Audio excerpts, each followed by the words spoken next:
सफ़र है ना, ये बड़ा इम्पोर्टेंट है पाकिस्तान की फ्यूचर के लिए। सो इसलिए हम ख़ास तौर पर दाद देते हैं अपने सुप्रीम कोर्ट पे कि जब बाज़िल हमने अपनी गवर्नमेंट्स कुर्बान की, आइन को देखते हुए वकीलों के साथ पहले बैठे, वकीलों ने हमें श्योर किया कि 90 दिन से आगे जा ही नहीं सकता, फिर हमने अपनी हुकूमतें कुर्बान की। तो इसलिए तो नहीं कुर्बान की थी कि ये सारे अपने ये मोहसिन नकवी जैसे लोगों को ऊपर बैठा के और सारे हमारे मुखालिफ और ब्यूरोक्रेट्स और पुलिस वालों को ऊपर हमारे बैठा के और हमारे ऊपर इंतकामी कार्रवाई शुरू कर दें, और ये यहाँ भी और पख्तूनख्वा में भी। हमने तो इसलिए किया था कि हमने कहा केयर टेकर आएगा और उसके बाद 90 दिन में इलेक्शन होगी, तो ये उससे पीछे हट रहे थे। और ये भी कि इतना आगे निकल गया है, ये भी साफ आइन की खिलाफ वर्जी है अभी भी, क्योंकि ये जाहिर है ये वो जो 90 दिन के बीच में नहीं हो सकता, क्योंकि इन्होंने इतना डिले कर दिया। तो अपनी अदलिया को पहले तो मैं खराज तहसीन पेश करता हूँ, और ये अपने मुल्क के लिए भी ये बड़ी खुशाइन चीज़ है। दूसरे जो माशाल्लाह हमारी सबसे बड़ी पार्टी है पाकिस्तान में, मैं अपनी जुडिशरी को ये आज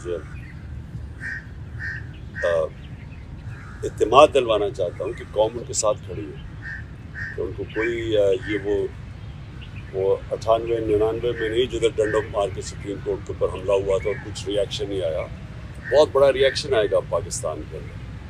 तो ये हमने भी सारा वायरल हुआ ये जो क्लिप है, और मैं सिर्फ अपने जजेस को ये श्योरिटी देना चाहता हूँ कि हम सब खड़े हैं। दूसरी चीज़ की मैंने बात करनी थी वो ये, आज बाबर अवान ने एक प्रेस कॉन्फ्रेंस किया। देखिए, पहले तो ख़तरा मुझे किससे है, मैंने जिन 3 लोगों के नाम लिए थे मेरे ऊपर जब वारदात हुई, तो मैंने उन तीनों के नाम लिए, तो हर चीज़ जो उसके बाद हुई मेरे अटेम्प्ट के बाद, वो मुझे कंफर्म करती है कि वो तीनों मुलव्वस थे इसमें। पहले तो कवर अप करने की कोशिश की, वो नवीद से पहली स्टेटमेंट, फिर शाम को दूसरी स्टेटमेंट आ गई। दूसरी स्टेटमेंट जब वो कर रहा था तो JIT के अंदर रिपोर्ट है कि वहाँ 5 नामालूम अफराद बैठे हुए थे काउंटर टेररिज्म की, जब उसको पहले तो नवीद को ये DPO गुजरात ने उसकी स्टेटमेंट करके वायरल कर दी, वो भेज दिया। सबसे पहले जो हमारे मुखालिफ एंकर्स थे उनके पास पहुंच गई। उसके बाद उसको उठा के लेके गए काउंटर टेररिज्म डिपार्टमेंट में। उधर 5 नामालूम अफराद जो कि जज के सामने एंटी टेररिज्म कोर्ट के जज के सामने JIT की रिपोर्ट है कि हम 5 नामालूम अफराद थे, वो वहाँ बैठे। उसने दूसरी उसकी वीडियो बनाई और कई घंटे वहाँ रखा, और फिर जब JIT ने इन दोनों को वो जो SSP था CTT का, उसको जब बुलाया और ये जो DPO गुजरात को बुलाया, उन्होंने रिफ्यूज़ कर दिया आने को। पंजाब की CTT थी, तो कौन ताकतवर था जो इनके पीछे खड़ा था कि इन्होंने हमारी गवर्नमेंट होते हुए मना कर दिया। फिर उसके बाद जो JIT को सैबोटाज करने की कोशिश की, 4 लोगों ने अपने बयान बदले JIT के लोगों ने। उनके बाद उसके ऊपर प्रोसिक्यूटर जनरल ने उनके ऊपर तफ्तीश की, उसने कहा कि इनके ऊपर एक्शन लेना चाहिए, उन्होंने सैबोटाज करने की कोशिश की है। अब इस केयरटेकर गवर्नमेंट जिसका ये मैंडेट ही नहीं, आते साथ ही पहले JIT को चेंज रोका, उसके बाद उन 4 लोगों को जिनके ऊपर एक्शन कहा था उनको वापस JIT पे बिठा के, और जो लोग जो 2 काम कर रहे थे उनको इन्होंने OST कर दिया। तो ये जो कवर अप है, ये सिर्फ वो कर सकता है जिसके पास ताकत है, और ताकत किसके पास है? डर्टी हैरी के पास ताकत है, राना सनाउल्लाह के पास ताकत है, और शहबाज शरीफ। ये जो तीनों मैंने नॉमिनेट किए, इसके अलावा ये नहीं हो सकते, इसके अलावा ये सैबोटाज नहीं कर सकते JIT।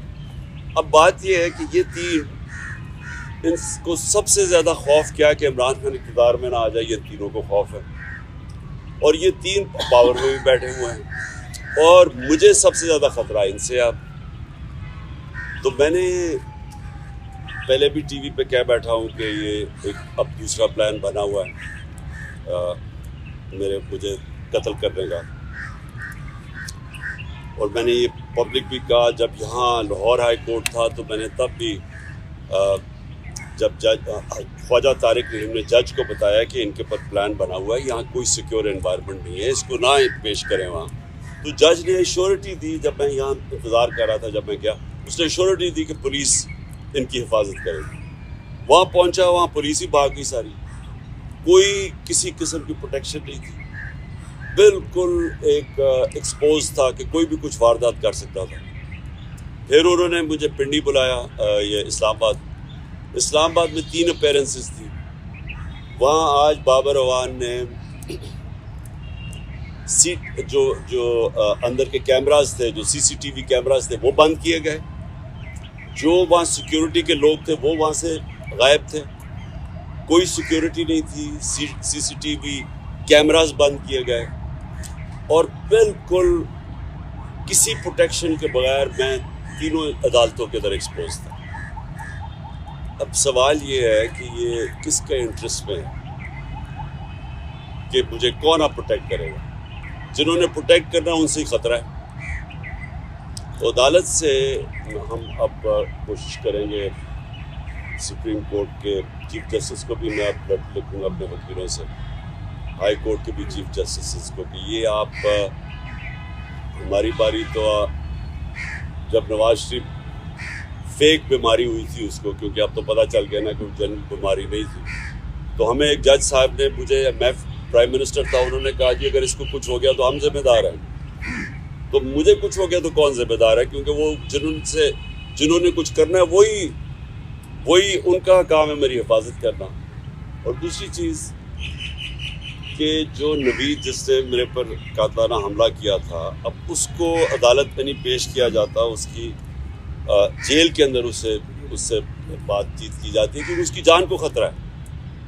तो जिसकी जान के ऊपर अटैम्प्ट हो चुका है और ख़तरा है, उसको क्यों वो ये घसीट रहे हैं। और उन केसेस में यानी जो मज़ाहिया खेज़ केसेस हैं, ऐसे केसेस हैं जिनके ऊपर कभी, यानी अगर दुनिया मजाक उड़ाएगी कि एक टेररिज्म का केस कर दिया वहाँ इलेक्शन कमीशन के बाहर, जबकि मैं वहाँ था ही नहीं, मैं घर पे बैठा हुआ था, वहाँ मुजाहरा हो रहा है, मेरे ऊपर दहशतगर्दी का केस कर दिया। या दूसरा वो जो एक और, अब सबको पता है कि इलेक्शन कमीशन पूरी तरह, अब तो खैर सारी कौम को पता चल गया कितनी जानबदार है, ये तो हुक्म ही सारी उनसे लेती है। उसने केसेस किया फॉरेन फंडिंग का, वो भी कोई केस नहीं है, अब वो चेंज हो गया प्रोहिबिटिव फंडिंग का। और दूसरा ये है तोशाखाना का केस, वो भी मैं अब सबके सामने कि जिस वक्त वो दोनों केसेस अदालत में गई ओवरटर्न हो जाएंगे क्योंकि केसेस ही नहीं है, तो उनके ऊपर मुझे बुलाया जा रहा है और मेरी जान को अरेस्ट कर रहा है। तो इसके ऊपर हम इंशाल्लाह अपने वकीलों के साथ बैठ के अप्रोच करेंगे सुप्रीम कोर्ट।